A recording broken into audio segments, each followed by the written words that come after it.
तो दोस्तों आज हम मुगल साम्राज्य से संबंधित इंपॉर्टेंट क्वेश्चनों के बारे में बात करेंगे जो आपके भारत में आयोजित सभी प्रतियोगी परीक्षाओं के लिए महत्वपूर्ण प्रश्न हैं। इसलिए वीडियो में अंत तक बने रहे। तो चलो वीडियो को शुरू करते हैं। तो आपका पहला सवाल है कि पानीपत के प्रथम युद्ध एवं खानवा के युद्ध में बाबर की विजय के मुख्य कारण थे। तो मुख्य कारण क्या था? एक था युद्ध की तुगलकनामावती और दूसरा था बारूद का प्रयोग। ये दोनों कारण थे जिसका पानीपत के प्रथम युद्ध एवं खानवा के युद्ध में बाबर की विजय के मुख्य कारण थे। इसलिए आपका सही जवाब होगा ऑप्शन नंबर 3। ऑप्शन नंबर 3 है जो आपका राइट आंसर हो जाएगा।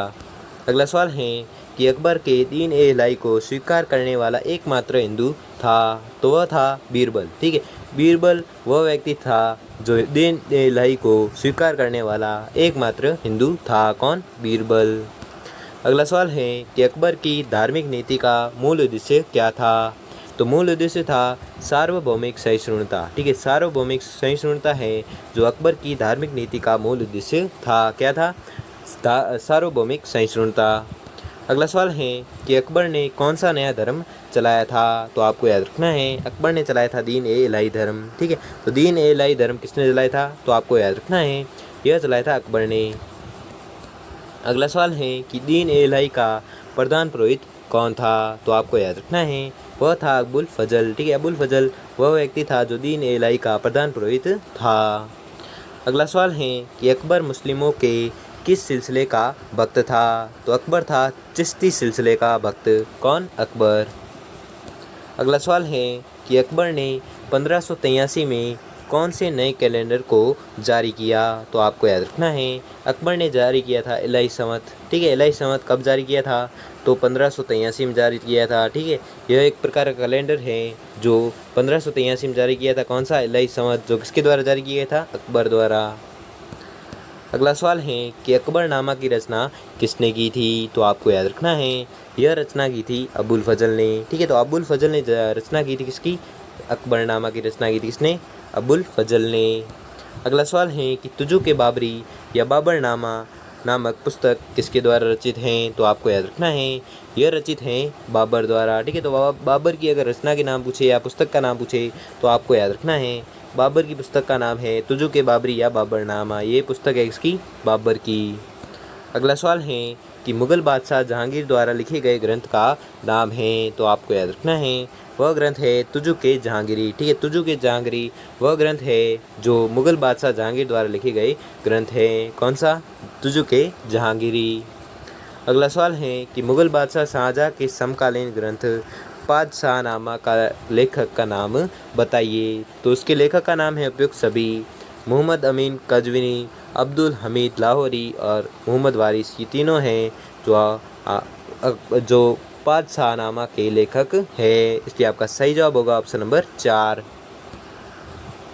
अगला सवाल है कि वह स्थान जहां बाबर ने मस्जिद बनवाई थी। तो आपको याद रखना है वह स्थान है पानीपत। ठीक है, पानीपत वह स्थान है जिसने जहां पर बाबर ने मस्जिद बनवाई थी। कहां पर? पानीपत में। अगला सवाल है कि निम्नलिखित में से किस मुगल बादशाह के तुलसीदास समकालीन थे। तो आपको याद रखना है यह समकालीन थे अकबर के। ठीक है, तो अकबर के समकालीन कौन थे? तो आपको याद रखना है अकबर के समकालीन थे तुलसीदास। ठीक है। अगला सवाल है कि निम्नलिखित चित्रकारों में से अकबर ने किसे मुल्तान का दीवान नियुक्त किया। तो आपको याद रखना है यह किया था अब्दुल समद को। ठीक है, अब्दुल समद को मुल्तान का दीवान नियुक्त किया था। किसने किया था? तो आपको याद रखना है यह किया था अकबर ने। किसे किया था? तो आपको याद रखना है अब्दुल समद को किया था। क्या किया था? मुल्तान का दीवान नियुक्त किया था। अगला सवाल है कि अकबर के शासनकाल में किसके निर्देशन में महाभारत का फारसी में अनुवाद हुआ था। तो आपको याद रखना है यह हुआ था फेजी के निर्देशन में। ठीक है, फेजी के निर्देशन में महाभारत का फारसी में अनुवाद हुआ था। और यह किसके शासनकाल में हुआ था? अगर पूछे तो आपको याद रखना है अकबर के शासनकाल में हुआ था। क्या हुआ था? फेजी के निर्देशन में महाभारत का है जो फारसी में अनुवाद हुआ था।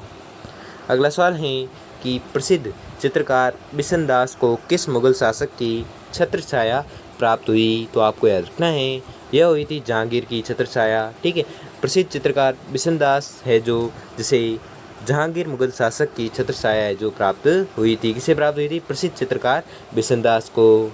और क्या प्राप्त हुई थी? छत्रछाया प्राप्त हुई थी किसकी? जहांगीर की। अगला सवाल है कि कौन सा मुगल सम्राट चित्रकारी का महान पारखी माना जाता है? तो आपको याद रखना है, यह माना जाता है जहांगीर। ठीक है, जहांगीर वह मुगल सम्राट था जिसे चित्रकारिता का या चित्रकारी का महान पारखी है जो माना जाता है किसे? जहांगीर को। अगला सवाल है कि निम्नलिखित में से किसके सम्मान में शाहजहां ने आगरा किले की मोती मस्जिद का निर्माण है जो करवाया था? तो आपको याद रखना है, यह कराया था जहां आरा के सम्मान में। ठीक है, जहां आरा के सम्मान में शाहजहां ने आगरा किले की मोती मस्जिद का निर्माण करवाया था। तो मोती मस्जिद का निर्माण किसने करवाया था? अगर एग्जाम पूछे तो आपको याद रखना है, यह करवाया था शाहजहां ने करवाया था। कहाँ पर? आगरा के किले में करवाया था। और किसके सम्मान में करवाया था? तो आपको याद रखना है, जहां आरा के सम्मान में करवाया था।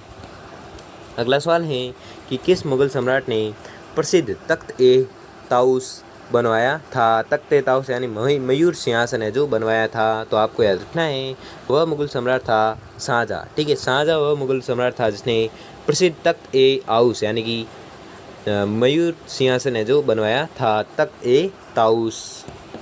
अगला सवाल है कि मुगलों के समय हुए स्थापत्य शैली में परिवर्तन कहलाता है? तो क्या कहलाता है? यह कहलाता है हिंदू इस्लामिक शैली। ठीक है, तो हिंदू इस्लामिक शैली किसे कहते हैं? मुगलों के समय हुए स्थापत्य शैली में परिवर्तन ही हिंदू इस्लामिक शैली कहलाता है। अगला सवाल है कि किस स्मारक को ईरानी शैली का भारतीय रूपांतरण कहा गया है? तो आपको याद रखना है, यह कहा गया है हुमायूं का मकबरा। ठीक है, हुमायूं का मकबरा को ईरानी शैली का भारतीय रूपांतरण कहा गया है। तो आपको याद रखना है, किसे कहा गया है? हुमायूं के मकबरे को। अगला सवाल है कि निम्न में से किसे आधुनिक उर्दू शायरी का जन्मदाता कहा जाता है? तो आपको याद रखना है, यह कहा जाता है वली दक्कनी को। ठीक है, वली दक्कनी को आधुनिक उर्दू शायरी का जन्मदाता कहा जाता है। किसे? वली दक्कनी को।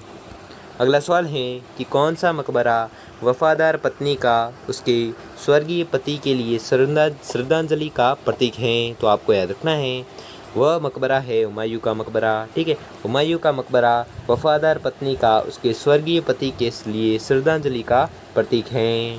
कौन सा मकबरा? हुमायूं का मकबरा।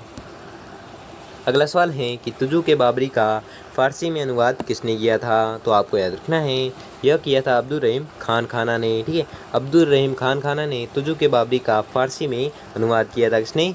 अब्दुल रहीम खान खाना ने।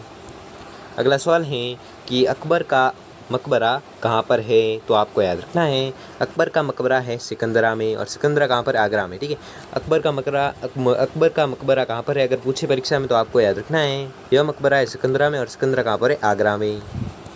अगला सवाल है कि एतमादुद्दौला का मकबरा बनवाया था, तो किसने बनवाया था? यह बनवाया था नूरजहां ने। ठीक है, तो नूरजहां ने किसका मकबरा बनाया था? अगर एग्जाम पूछे तो आपको याद रखना है, यह बनवाया था एतमादुद्दौला का मकबरा बनवाया था। किसने? नूरजहां ने। अगला सवाल है कि किसने अपनी रचना प्रमुखतः शेरशाह सूरी पर केंद्रित की? तो आपको याद रखना है, वह की थी अब्बास खान सरवानी ने। ठीक है, अब्बास खान शेरवानी ने अपनी रचना मुख्यतः शेरशाह सूरी पर केंद्रित की थी। किसने की थी? अब्बास खान सरवानी ने। अगला सवाल है कि हिंदी के प्रसिद्ध कवि एवं पद्मावत के लेखक मालिक मोहम्मद जायसी के साईं संरक्षक थे, तो कौन थे? वह थे शेरशाह। ठीक है, शेरशाह वह व्यक्ति थे जो हिंदी के प्रसिद्ध कवि एवं पद्मावत के लेखक मालिक मोहम्मद जायसी के साईं संरक्षक थे। कौन? शेरशाह। अगला सवाल है कि ताजमहल का शिल्पी था, तो ताजमहल का शिल्पी कौन था? वह था उस्ताद ईसा। ठीक है, उस्ताद ईसा था जो ताजमहल का शिल्पी था। अगला सवाल है कि निम्नलिखित में से कौन सा एक भवन फतेहपुर सीकरी में स्थित नहीं है? तो वह है किला-ए-कुहना मस्जिद। ठीक है, किला-ए-कुहना मस्जिद है जो फतेहपुर सीकरी में स्थित नहीं है। अगला सवाल है कि निम्नलिखित युग्मों में से कौन सही सुमेलित है? तो सही सुमेलित युग्म बताना है। तो इसमें सही सुमेलित युग्म है बाबर काबुल, जो सम्राट बाबर है उनका मकबरा कहाँ पर स्थित है? काबुल में। और दूसरा है जहांगीर, और जहांगीर का मकबरा है जो लाहौर में स्थित है। इसलिए आपका सही जवाब होगा ए और बी। ए और बी आपका राइट आंसर हो जाएगा, इसलिए आपका सही जवाब होगा ऑप्शन नंबर 4। अगला सवाल है कि ए और सी है, सॉरी, ठीक है, ए और सी, ए बी गलती से निकल गया, ठीक है सही है। ये बाबर है जिसका मकबरा काबुल में, और जहांगीर है जो लाहौर में इसका मकबरा है, इसलिए आपका सही जवाब होगा ए और सी, और आपका सही जवाब होगा ऑप्शन नंबर 4, ठीक है, राइट आंसर हो जाएगा। अगला सवाल है कि निम्न मुगल चित्रकारों में से कौन व्यंग्य चित्र का विशेषज्ञ था? तो वह था बसावन, ठीक है, बसावन वह चित्रकार था जो व्यंग्य चित्र का विशेषज्ञ था, ठीक है, व्यंग्य चित्र का विशेषज्ञ कौन था? बसावन। अगला सवाल है कि मुगल काल के किस निम्नलिखित मकबरे में प्रथम बार पित्रादूरा का प्रयोग मिलता है? तो आपको याद रखना है, यह मिलता है